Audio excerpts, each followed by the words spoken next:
So that's our offer. We believe it's a fair one, with advantages for both sides. Yes, well, we're prepared to consider your offer, Miss Chan, if you can accept some conditions. And subject to consideration by the board. Well, what are the conditions? Well, firstly, the price you're proposing, would that be variable depending on currency fluctuations? The issue is that we're in an unstable environment at the moment. The exchange rate could affect us negatively. Us too. True, but the problem is that we're tied to the US dollar. We could consider hedging against currency in both directions. That would be acceptable. Another problem we may have is that of supply. Our customers often need supply at short notice. If we do get large orders, we need to guarantee delivery, so we need to stockpile. The difficulty there is the capital outlay. How would you feel about a partial offset against our sales? You mean a loan? I suppose so. Would you be agreeable to a deferred payment? We can provide security, of course. I think that would be acceptable. Unfortunately, I would need to get board approval for it. Of course. Then I think we might have a deal. In principle. Time to celebrate.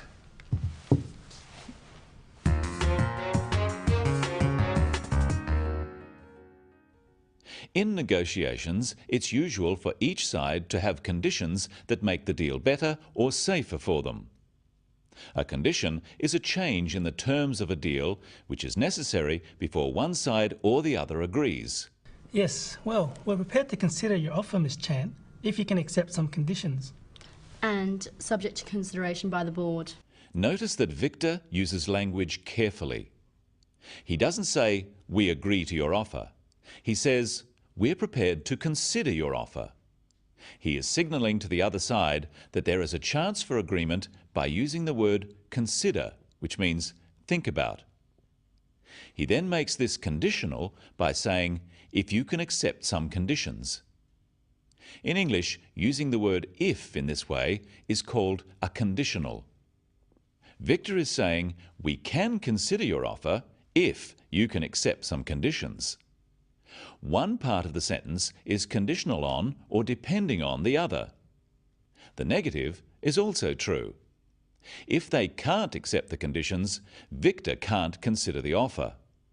Notice that Sue adds subject to consideration by the board. Subject to is another type of conditional phrase. She means we can agree if the board agrees. Subject to is a legal phrase meaning only if or only after. There are a number of expressions you can use when giving a condition. Try them after me. Subject to the board's agreement. Conditional on the board's agreement. Providing that the board agrees. As long as the board agrees. On condition that the board agrees. Let's look now at Victor's first condition. Well, firstly, the price you're proposing, would that be variable depending on currency fluctuations? The issue is that we're in an unstable environment at the moment. The exchange rate could affect us negatively. When Victor is talking about conditions, he is exploring various scenarios or things that could happen. Notice that he explains what the problem is. He says, the issue is that we're in an unstable environment. The issue means the problem or the thing that needs discussing. Practice with Victor some ways of introducing a problem. The issue is the exchange rate. The problem is the exchange rate. The difficulty we have is with the exchange rate. One thing that could happen is that the exchange rate, the amount of money you can exchange in one currency for another, may change. Notice that Victor uses the words would and could. Would is like a conditional. One thing might result in another thing happening. The exchange rate might change. Victor is talking about the price for their product. He asks, would that be variable depending on currency fluctuations? Fluctuations are changes. We can express this another way. If the currency changes, will the price change? Could is used to express a possibility, something that might happen. Victor says the exchange rate could affect us negatively. Notice that you can say something will affect you negatively, it will have a negative or bad effect, or positively, it will have a positive or good effect. What is Lynn's response to this first condition or concern of Victor's? We could consider hedging against currency in both directions.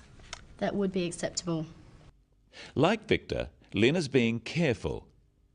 She uses the word consider rather than just agreeing. She's waiting until the whole deal is clear. We can give both questions and answers using these could and would phrases. Practice them after Lynn and Victor. Would you consider hedging against currency? Would you agree to hedging against currency? We could consider hedging against currency. We could agree to hedging against currency. Sue comments, that would be acceptable. Acceptable simply means able to be accepted. They can agree to this solution. Practice with Sue some phrases you can use to agree and disagree to conditions. That would be acceptable. We can agree to that. We would be agreeable to that.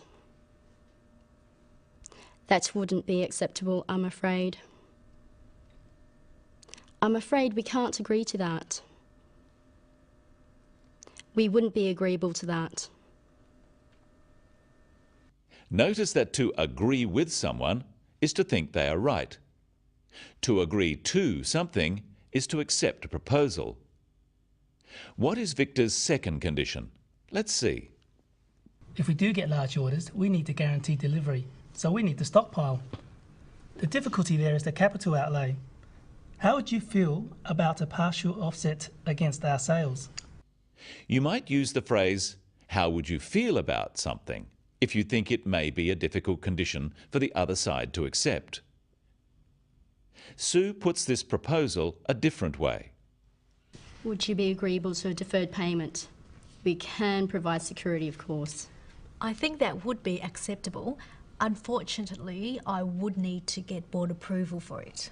Sue uses the phrase, would you be agreeable? Would you be agreeable to a deferred payment? A deferred payment is when you pay later for something you buy. Lynn thinks this condition is acceptable, but she makes it conditional on board approval by saying, I would need to get board approval. Notice the stress on would. Practice some phrases you can use for this type of condition. That would have to have board approval. The board would need to approve that. That would be subject to board approval. Sometimes conditions depend on other conditions. One side might say, we agree to your condition if. So it's very important when negotiating to listen for words that signal a condition. Words like if, could, would, provided or providing, as long as, and subject to. And words that might signal a problem, such as problem, unfortunately, and however. Notice that even at the end, they are being careful about what they say. Then I think we might have a deal.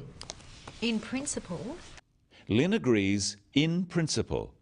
This means they have agreed on terms among themselves, but as she needs board approval, she can't authorise the agreement right now. And right now, we've reached the end of today's program. See you next time on The Business of English.